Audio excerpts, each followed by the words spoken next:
When it comes to quality sleep, Ashley has you covered with top mattress brands at winning prices and with special financing options available. You can snooze now and pay later. Plus, your mattress purchase helps give the gift of better sleep to children in need and U.S. Special Operations Forces. Visit your local Ashley store or shop online today and make every snooze count. Financing is subject to credit approval. See store or ashley.com for details. You know what's bleak? Shopping for home basics like toilet paper holders, entryway hooks, and jewelry organizers. It's like big businesses not only have a vendetta against the earth, but also against giving us attractive, quality options for home accessories. Ditch the plastic and elevate the mundane with Safran Everyday, a woman-run, sustainable brand for durable, minimalist home goods made from steel. Visit safraneveryday.com and use promo code UNDERCASEPODS for 15% off your first order of colorful home essentials. That's SAFRAN everyday.com.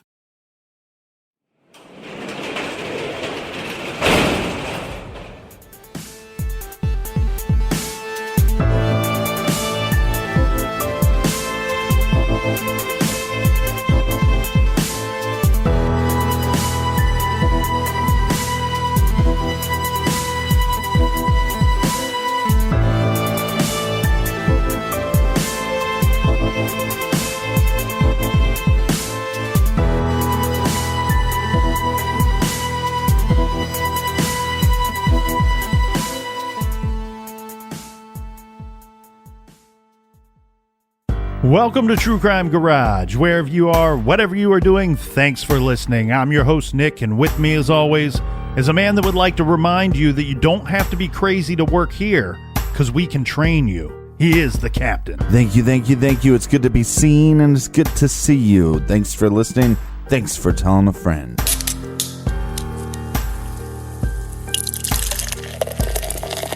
Today we are drinking Mind Games by the Answer Brew Pub, garage grade 4 out of 5 bottle caps. Mind Games is a double IPA, or is it? It's a hazy double India Pale Ale brewed with Mosaic and Eldorado and Galaxy hops. Captain, I sampled about 9 beers last Friday, and for my friends on Untappd, they know that. If you want to friend me on Untappd, pretty simple, I am True Crime Garage. And this week's beer was brought to us by all of our good friends. First up, we have Joseph in Rocky Ridge, Utah.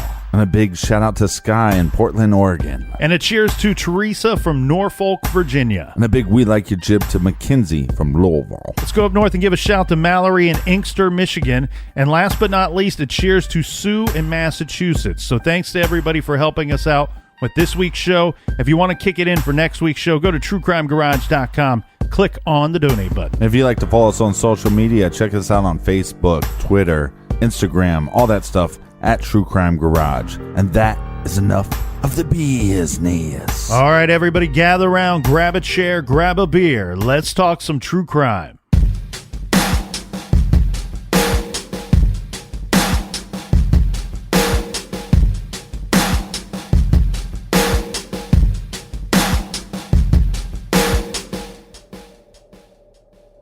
In 2017, Kelly Cochran, a 34-year-old woman, gave the following statements during her testimony in an Iron County, Michigan courtroom.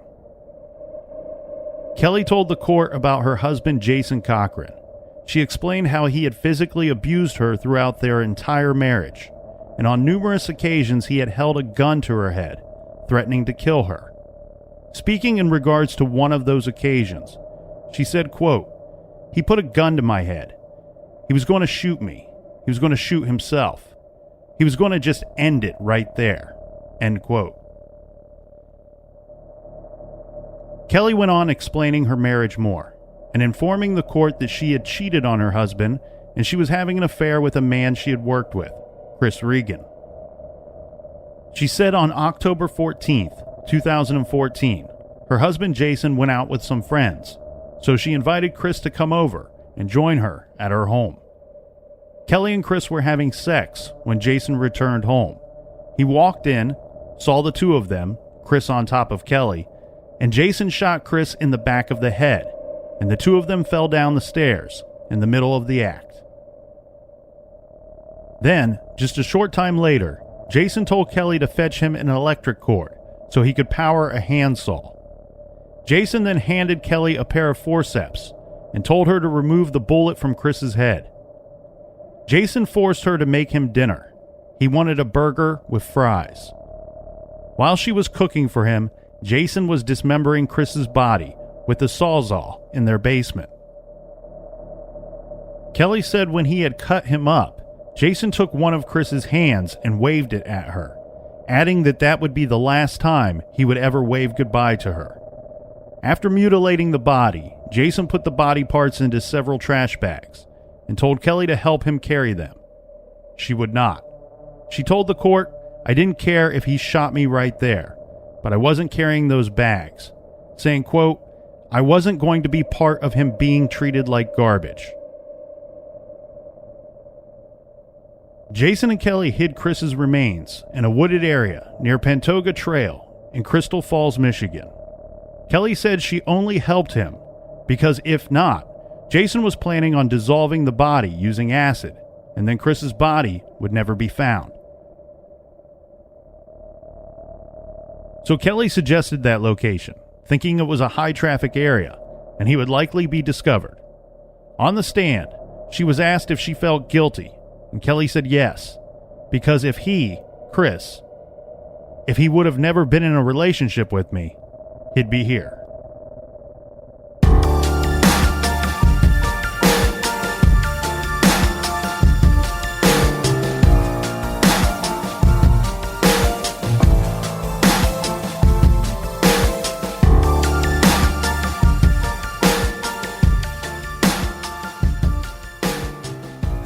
Chris Carl Regan was a fun-loving divorced father of 2 grown boys. Chris found his love for the outdoors when he was stationed at K.I. Sawyer Air Force Base. It was a great place for hiking, camping, and all types of cycling, activities he loved and passed on to his 2 sons. Chris was 53 years old. He had an on and off again relationship with a woman named Terry O'Donnell. They first met in the 80s. This was an on-again and off-again relationship that lasted until 2014, but even when they were off again, Chris and Terry remained close. Chris's sons said that Chris was the type of friend and father that always answered phone calls and returned text. And when they didn't hear from him for a week, they knew something was wrong. On October 27, 2014, Terry O'Donnell went to the police and reported Chris as missing. Chief Laura Frizzo took the report. Terry made sure to let the police chief know that Chris was not depressed or suicidal. In fact, Chris was excited. He was getting ready to move out of town and start a new job in Asheville, North Carolina in November. He had already started to pack for his new adventure, and the pair planned to remain close, even after the move. They had made plans to visit each other during the holidays. So, weird thing here, Colonel, is that Terry didn't know where Chris was, but she knew where Chris's car was. Yeah, seems a little strange. We have Chris's sons who say it was over a week since they had heard from their father, and then Terry told the police chief that she could take her to the car, to Chris's car, which was sitting at a nearby park and ride. So police went to this vehicle, and sure enough, it was Chris's car. Later, the police ran a check on Chris's bank accounts, finding that the last time that he had used his bank card was about 2 weeks prior to the reporting of him missing. Chris used his bank card at a local gas station around 4 p.m. on October 14th. Chief Frizzo went to the gas station, observed the security footage from the 14th, and she saw Chris driving his car, pumping gas. He was traveling alone, and nothing appeared out of the ordinary. And when Chris drove off and left the gas station, nobody was following him. When police had found Chris's car, they found 2 interesting items. One, Chris's knee brace. They were informed that he wouldn't go long without wearing it, so this is not a positive find. Mm-hmm. The other item was a sticky note left on the passenger seat, and on it was a local address. Police are going to check with Chris's work, and they find out that Chris hasn't been to work in 2 weeks. Yeah, and while they're there, they're going to ask if there's, you ask these people, is there anything that we should be aware of? Anything of importance in regards to Chris and why we might not be able to find him? Mm-hmm. Well, at some point they're told that Chris is having an affair with a coworker. This is a married woman named Kelly Cochran. The address on the sticky note in Chris's car was Kelly's home address. So, of course, police went to the home of Kelly Cochran and her husband, Jason Cochran, and they brought them in for questioning. And this questioning was a little odd, to say the least, right? Yeah, I agree. It's not so much the questioning that I find odd. It's more of the answers that we end up getting, because they do what you would expect in any situation like this. They take in two people. Now, they're not under arrest for anything at this point, nor should they be. They're just being asked to answer some questions, and these might be tough questions, and we want to get good, honest answers and be able to fact check some of these things.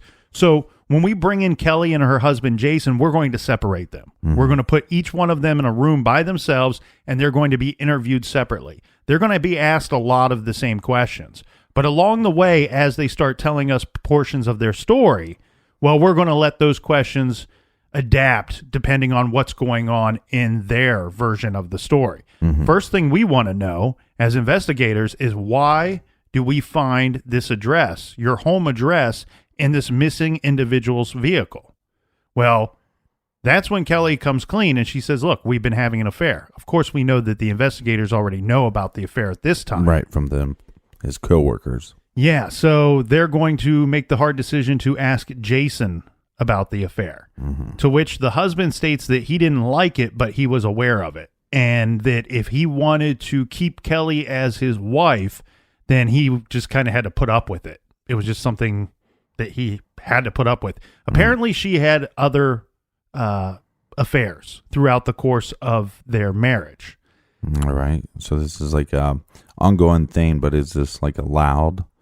Is it an open relationship? It almost sounds like it is. Well, it's not open relationship in the sense that what we gather from the questions here is that both people willingly admit to the extramarital affair.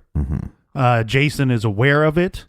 Both agree that he's not entirely happy with it, but that's what was going on in this situation. And Kelly had stated that not only was she having an extramarital affair, but that Jason wouldn't do anything to harm either her or Chris. As she stated that Chris meant the world to her, and if anything happened to Chris, even though that Jason didn't like this affair, that Jason wouldn't do anything to Chris because it would really hurt Kelly. And that Jason had been great throughout their entire marriage. In fact, he worshiped the ground that she walked on. Therefore, he would never do anything to hurt Kelly. Right, but she doesn't have a problem having this affair and hurting her husband. Yeah, she was asked if Jason would be, violent either towards her or to Chris.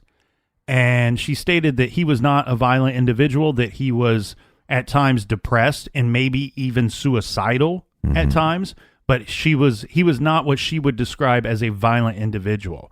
So the police are obviously taking a long look at Jason and Kelly Cochran. Kelly, because she was one of the last people to see Chris. And we know this because she tells the investigators, hey, look, he had been to my house before.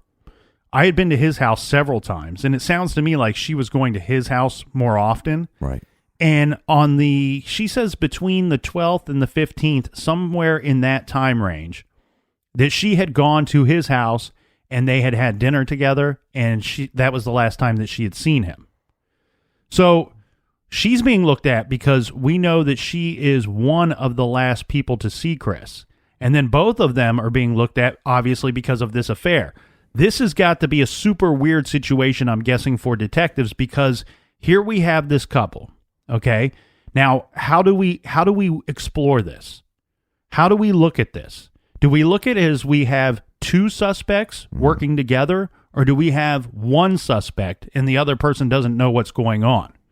Either way, we have two people that are very interesting in this investigation into this missing individual. Yeah, or the fact that they might have nothing to do with the situation. True.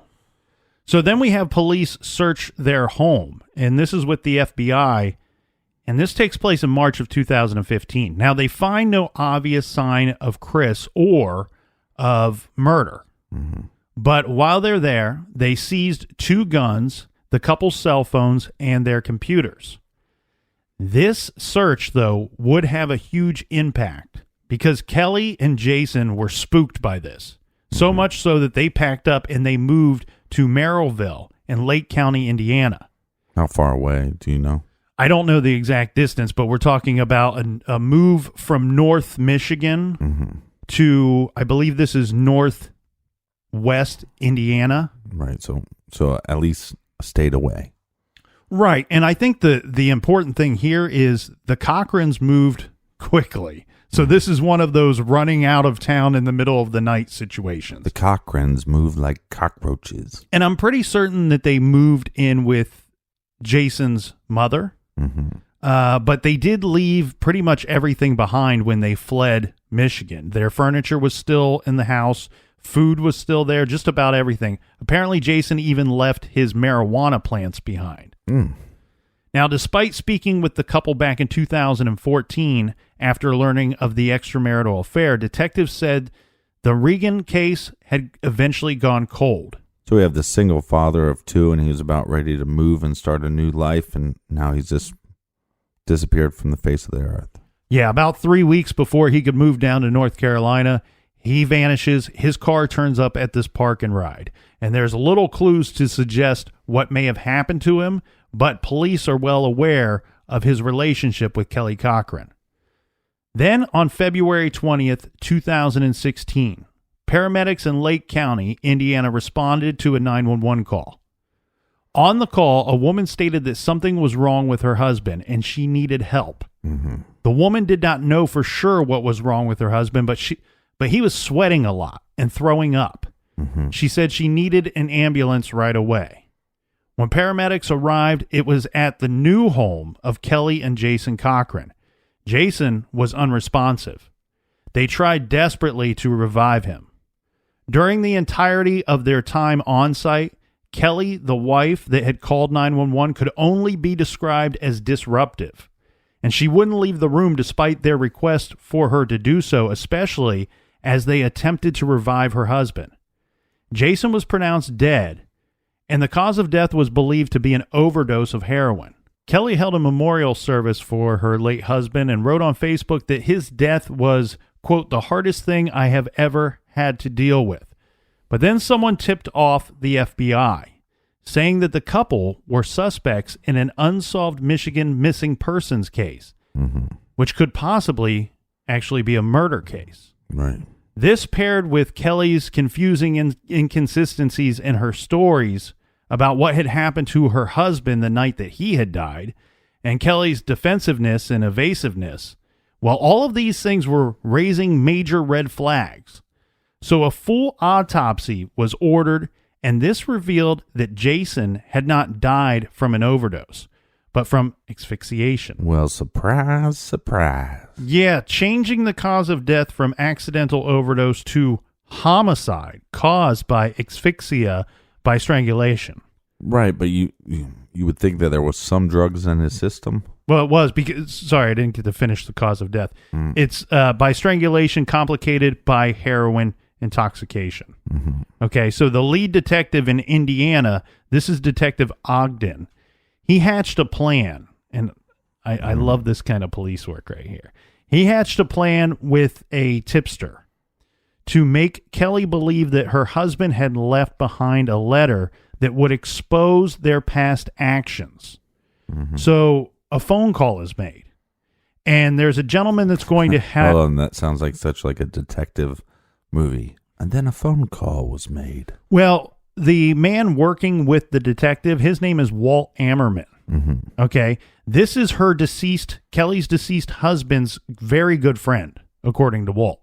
Now, during that phone call, Walt tells Kelly he has a letter from her late husband that he had asked him to send to the Iron River Police Department if anything had happened to him.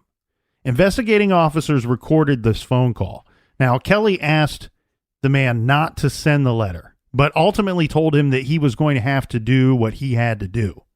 Walt tells her that he intended to mail the letter to the police department. Later, she asked Walt if he had mailed it. He said that he had. She asked what was in it, and Walt told her he did not open it. Well, this prompted Kelly to call Indiana Detective Ogden. She said she had something to tell him, and this is wild, Captain, because her story is going to change dramatically. You think? Yeah. Well, she tells Detective Ogden that that Jason had caught her and Chris together, had caught the two of them having sex, and she witnessed Jason kill Chris. Mm-hmm. But keep in mind, meanwhile, back in Michigan, police are still working the case, but they have no body. They still have not found Chris's remains. Right, but with his car being found and the information they found in the car, I mean, her story lines up with what possibly could have happened. Well, let's do a quick little recap here because there's a lot of moving around in this story and it can get confusing. So in 2014, we have Chris Regan who goes missing in Michigan. Then once the couple, Jason and Kelly Cochran, are questioned, they leave the state of Michigan. And about a year and a half later, Jason Cochran dies. Now, after his death, the ruling of his death is changed from an overdose to homicide. Then we have Kelly Cochran, who is now in constant interaction with the Indiana detective. Now, after this letter, this letter phone call goes down, she is going to call the Indiana detective. And she wants to know why this letter was sent, what was in the letter. She's pretty consumed with this letter. And that's when she says that, guess what? I know we told people in Michigan we didn't know anything about Chris's disappearance, but what actually happened was we were having sex and my husband came in and had shot Chris Regan.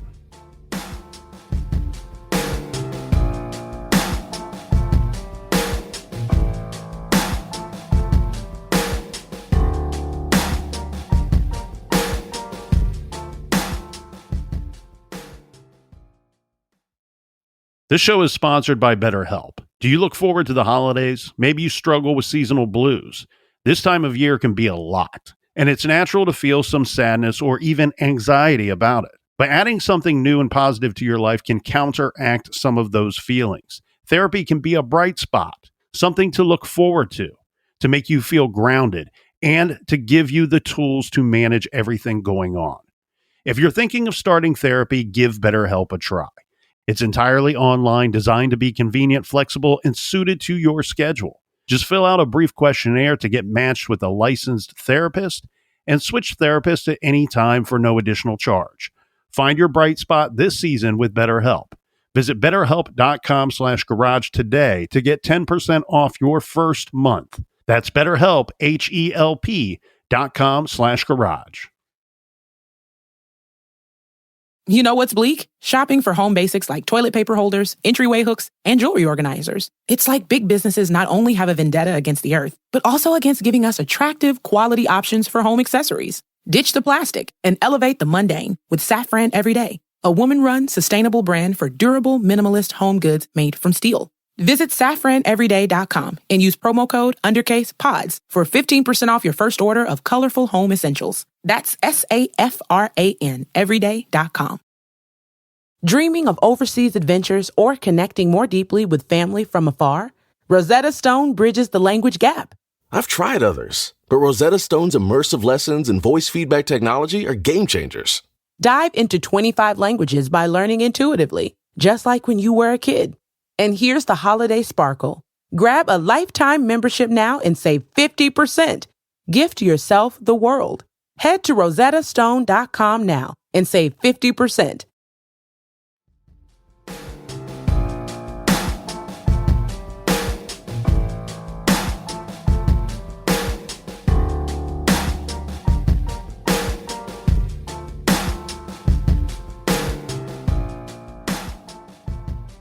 All right, we're back. Cheers, me mateys. All right, Captain. 9 weeks after Jason Cochran had died, the Michigan authorities decided they were ready to charge Kelly Cochran with Chris's death. Now, Kelly had been, let's say, working with the detective in Indiana up to this point, but just like her and Jason had fled Michigan, Kelly decided she was going to flee Indiana. Well, and think about this now, Captain, because this is not the same situation, because now Kelly technically being charged with a murder or with a disappearance up in Michigan, this is a wanted woman. Okay, so Detective Ogden, well, he likes a good game of chess, as we saw with his clever creation of that fake letter. We would later learn that that whole letter thing was just a ruse. It's a pretty intelligent idea. It's a great idea. And this time he tracks pings on Kelly's cell phone in April of 2016. So Kelly is located in the state of Kentucky, and she's arrested by U.S. Marshals and the Kentucky State Police in Wingo, Kentucky. Following her arrest, Kelly was interrogated by both Michigan and Indiana law enforcement. Well, let's focus on her possible involvement into Chris's death, her boyfriend, or her lover. Okay, well, Captain, I have to point out this story is very tricky to cover and very tricky to research for many reasons. Okay, first off, we have the ever-changing stories of Kelly Cochran. And I don't know why. I've seen this in several cases, not often, but seen this in several cases, and it seems like a strange kind of defense to put up to try to convince law enforcement that you're innocent or didn't have much involvement in something, or at least didn't have control over a crime or murder. Mm-hmm. And what I mean is the ever-changing stories. So basically what Kelly does is that she throws you one story and she's going to see if you bite. And if you don't bite and you don't believe her, she's very happy to throw you another story or a slightly different version of that last story that she gave you. And she's willing to just keep doing this and doing this and doing this until you settle on a story. Now, the thing here, though, is what she will do from time to time is she will point out reasons why she might be willing to come forward about having more of a personal involvement in the crime that took place than the previous story that she gave you. Mm-hmm. Okay? So each story, she's a little more involved. And then also, she does this other thing, too, where she will just throw out these crazy stories that on the surface, and when you're first presented with them, seem like possibilities, but it could just be her playing mind games with you. Well, and that's pretty strange, too, because you see a lot of times when somebody confesses to a crime that they'll start, every time they start confessing, they'll backpedal. Mm-hmm. So they're less involved. Well, that's what's so great about this letter, this whole letter ruse that was come up by the Indiana detective. Mm-hmm. Okay, so basically you have a situation where Kelly Cochran and her husband, Jason, are questioned about the disappearance of Chris. And they say, look, yeah, we saw him. We had some kind of relationship with him. We had some personal interaction with this guy, but we had nothing to do with his disappearance. We don't know where he is or what could have happened to him. And then after the creation of this letter, all of a sudden, Kelly is saying a whole different story.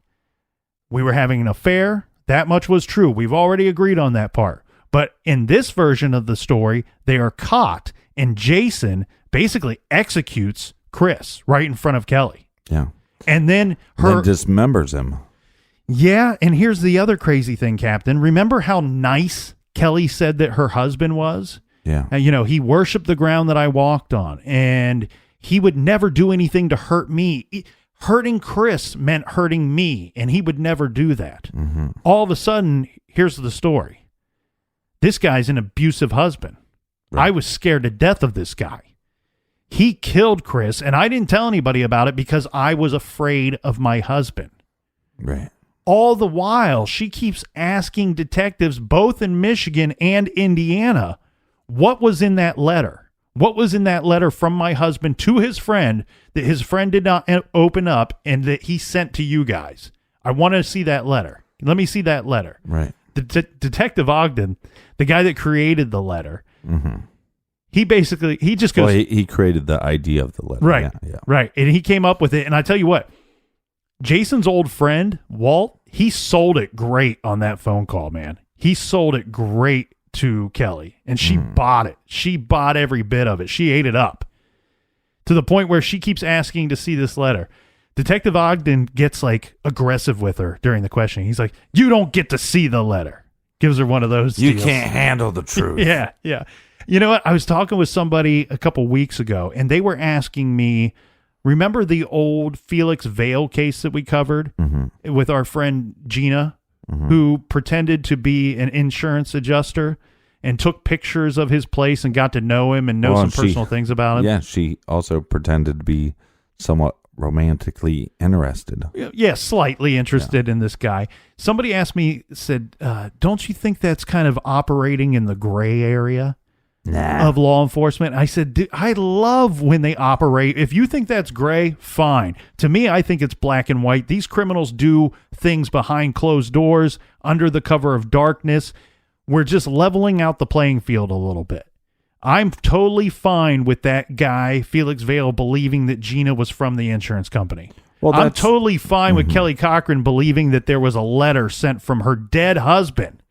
Yeah, I wouldn't say that's in the gray area. I mean, that's within the law. I think that's creative within the law. You're exactly right. As long as they're playing within the confines of the law, it's all fair game, right? And remember, I wanted to start that show where we dress up like clowns and we go take people hostage and try to get them to confess to crimes. And we couldn't get anybody to buy that show. Yeah, because it's illegal. I found out later it's illegal to do that. Well, Captain, her story is going to continue to change. And she's not going to get to see this letter that she wants to see so badly. But now, all of a sudden, Jason is this monster that she was married to, that she had been afraid of. Okay, so let's follow Kelly's story, all right? She says that her and Jason, her husband, they started dating shortly after high school. Then they moved in together in 2001. Jason proposed to her. She thought Jason was, quote, the love of her life. So she accepted, and they got married in 2002. According to Kelly, Jason was two very different people after their marriage. Sometimes he was the man that she loved, but other times she said that she saw the eyes of the monster in him, and that their relationship devolved into verbal abuse and physical threats. The couple was married for 13 years. They didn't have any kids. Jason had some kind of physical trouble. He was injured. I believe it was some kind of injury that he had suffered at work. And so at some point in their marriage, he was unable to work. Kelly and Chris became heavily involved at some point. And it's been reported that they were getting together as many times as 4 or 5 times a week. Now, Kelly said that jealousy in her marriage was getting very bad. Well, of course, you're having an extramarital affair. Why would it not be? According to Kelly, on October 13th, 2014, Jason and Kelly came up with a plan to, quote, save their marriage. And this was to kill Chris Regan inside of their home. And they would implement this plan on the next day. So Kelly lured Chris to their home. Then when Jason, quote, supposedly caught them, right, Chris with his wife, he shot him in the head with a .22 caliber gun. The Cochrans then set about dismembering Chris's body. Then they divided Chris's body between garbage bags and threw the bags into the woods. Now, Kelly was able to direct investigators to a desolate stretch of Michigan woods where they did discover evidence of these alleged crimes, including a human skull with an apparent bullet hole, bones, and bone fragments. Police also recovered a .22 caliber rifle and a .22 caliber bullet and a pair of glasses at this scene. But hold on to your horse, people, because the story is going to get a little more twisted, because at this point she's going to start telling law enforcement that Jason not only, killed Chris, but he's a serial killer.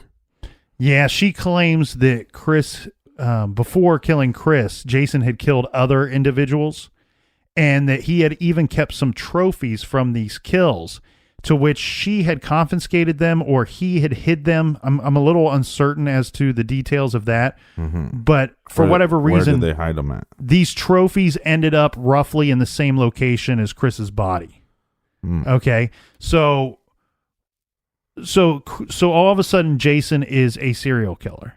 And she provides some potential victim names and very little detail or information regarding these crimes that she's saying happened.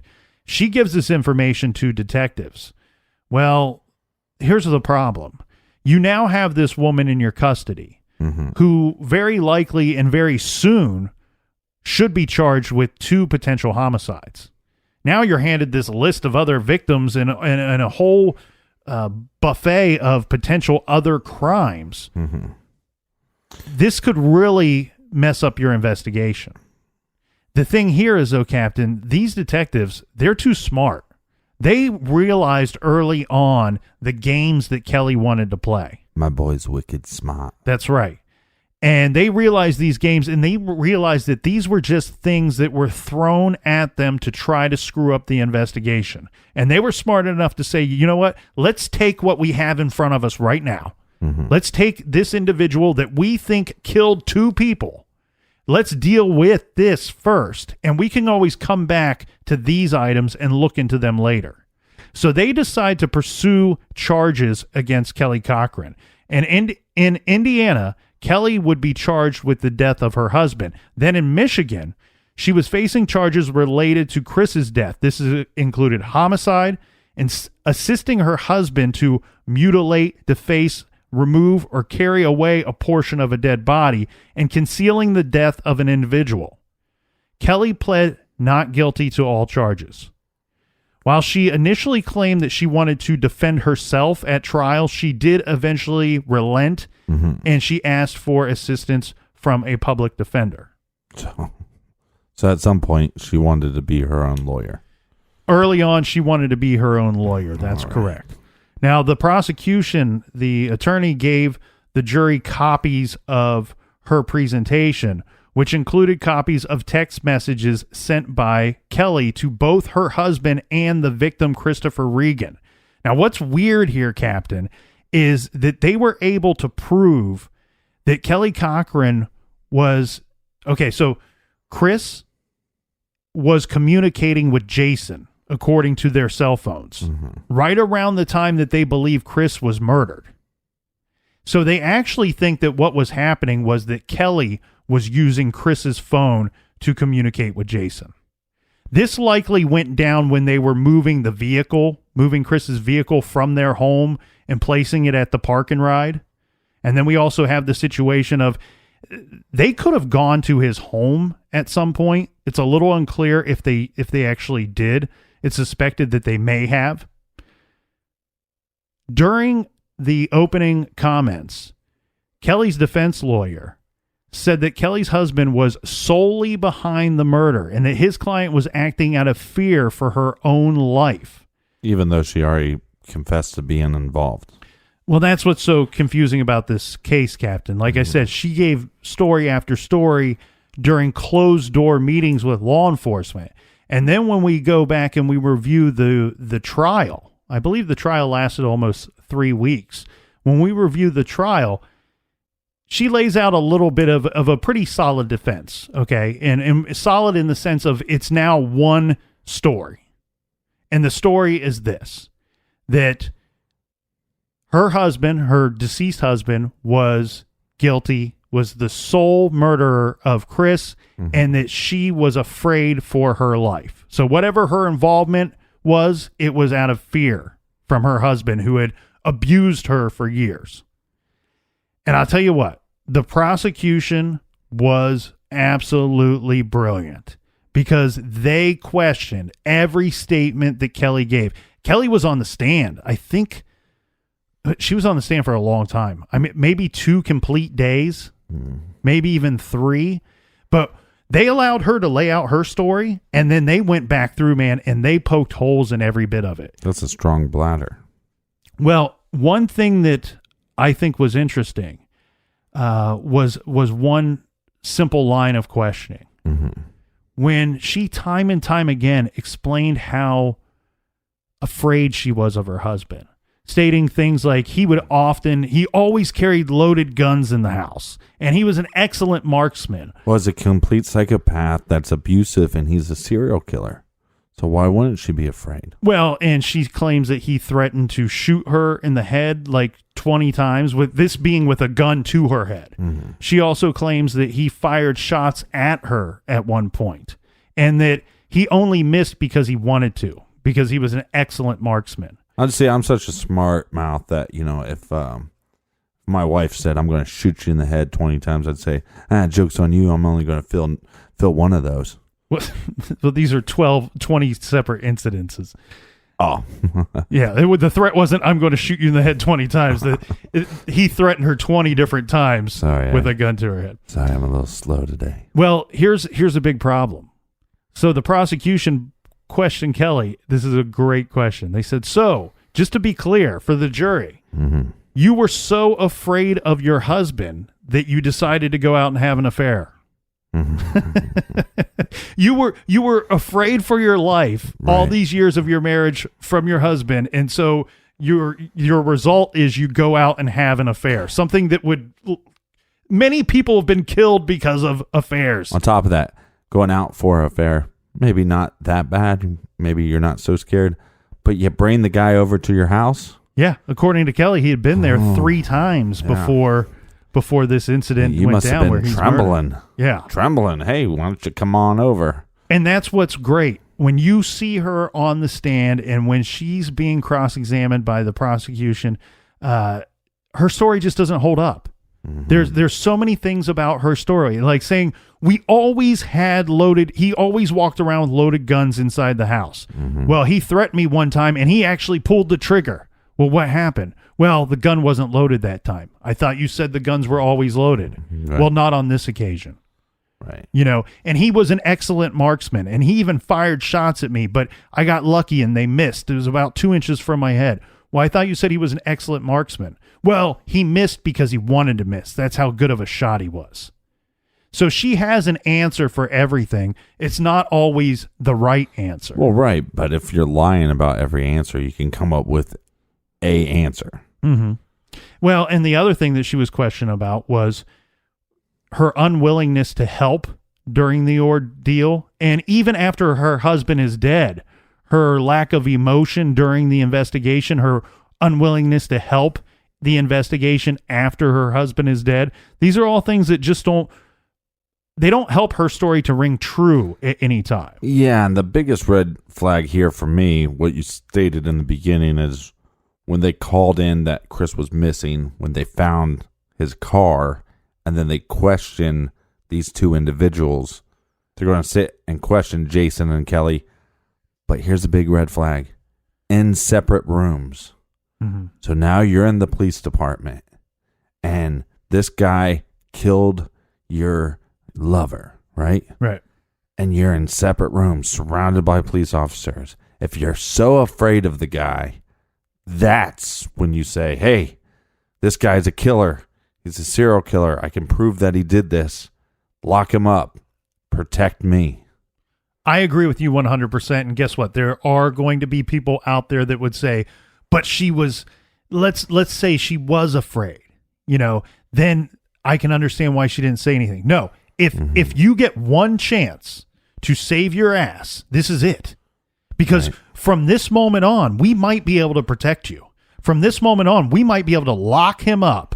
Right. Or at the very least, we might be able to put you somewhere and keep him away from you while we build a case against this guy. And I think the thing, too, is that if you give law enforcement that chance, and again, he could get arrested, and the police could say she had nothing to do with you getting arrested.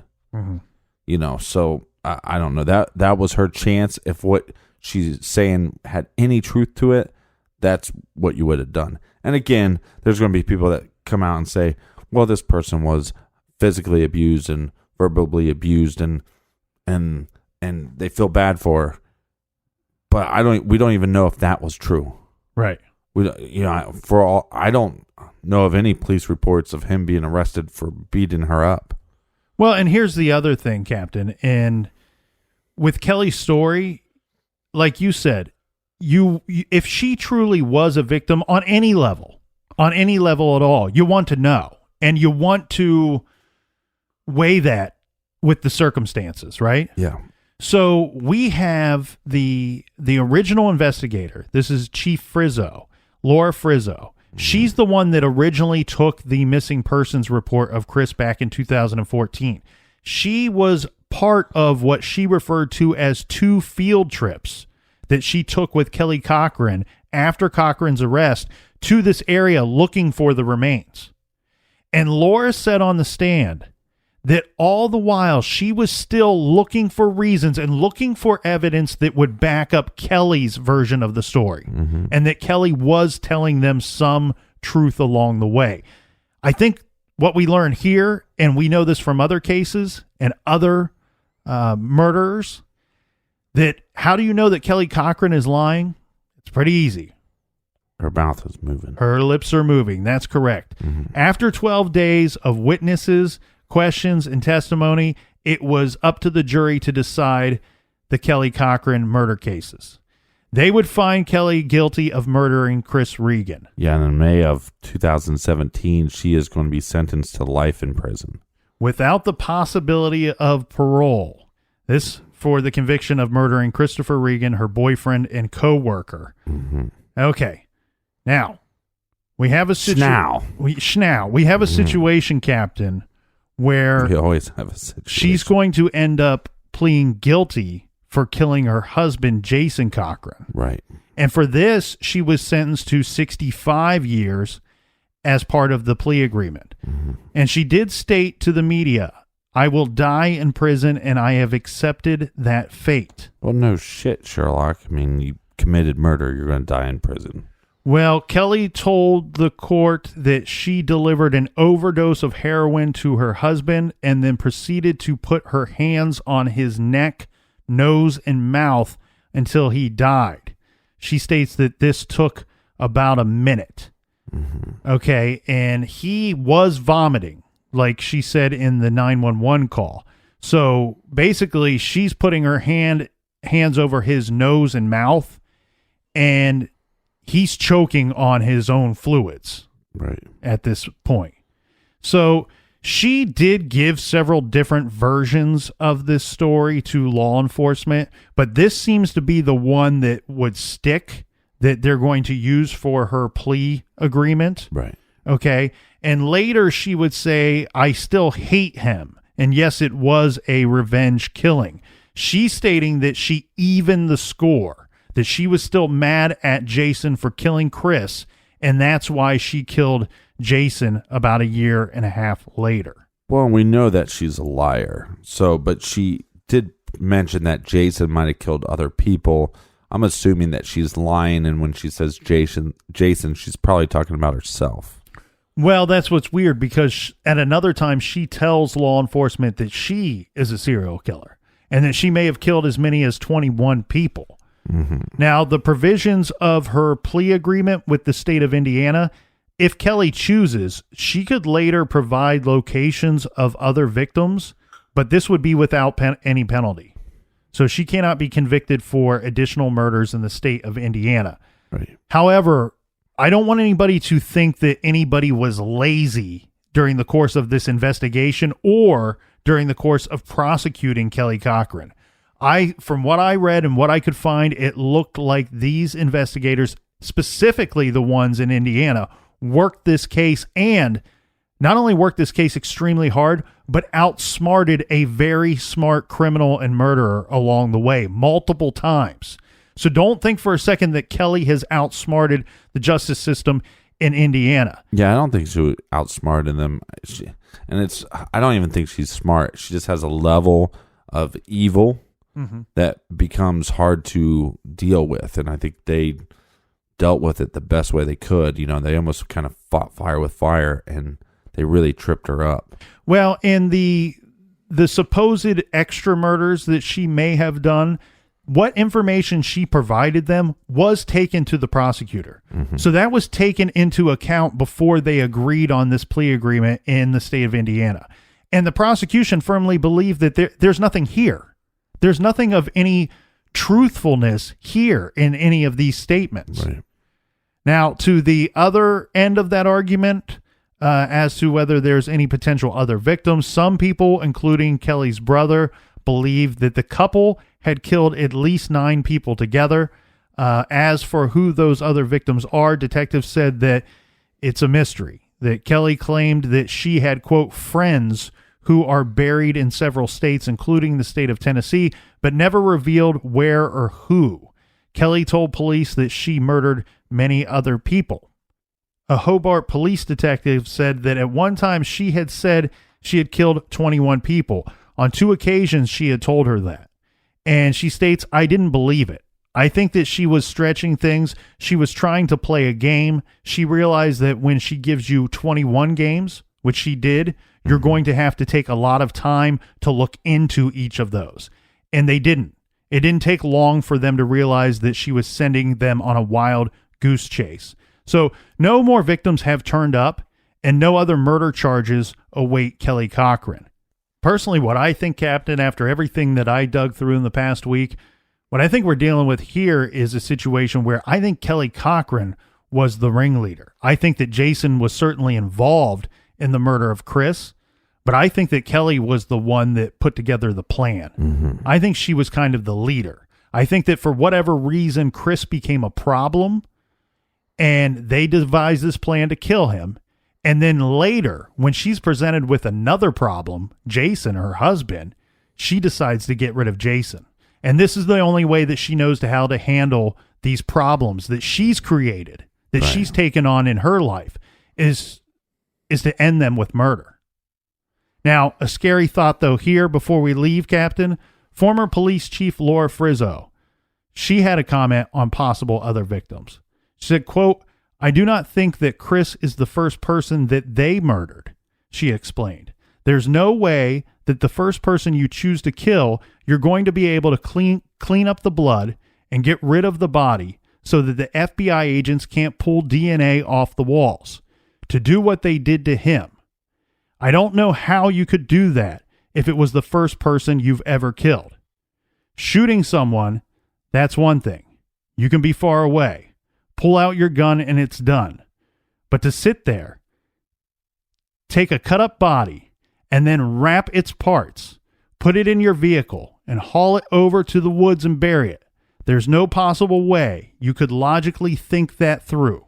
I truly believe there are other people out there."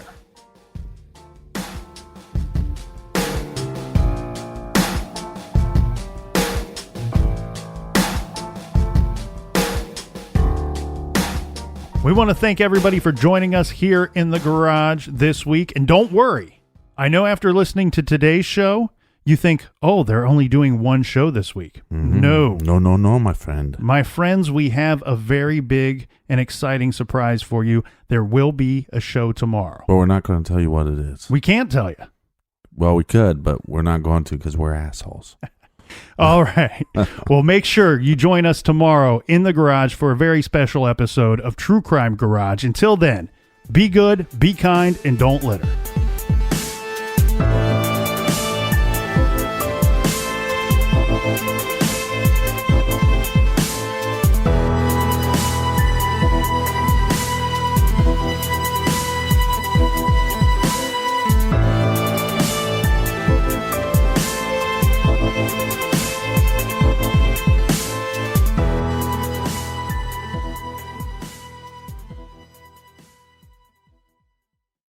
You know what's bleak? Shopping for home basics like toilet paper holders, entryway hooks, and jewelry organizers. It's like big businesses not only have a vendetta against the earth, but also against giving us attractive, quality options for home accessories. Ditch the plastic and elevate the mundane with Safran Everyday, a woman-run, sustainable brand for durable, minimalist home goods made from steel. Visit safraneveryday.com and use promo code UNDERCASEPODS for 15% off your first order of colorful home essentials. That's SAFRAN everyday.com.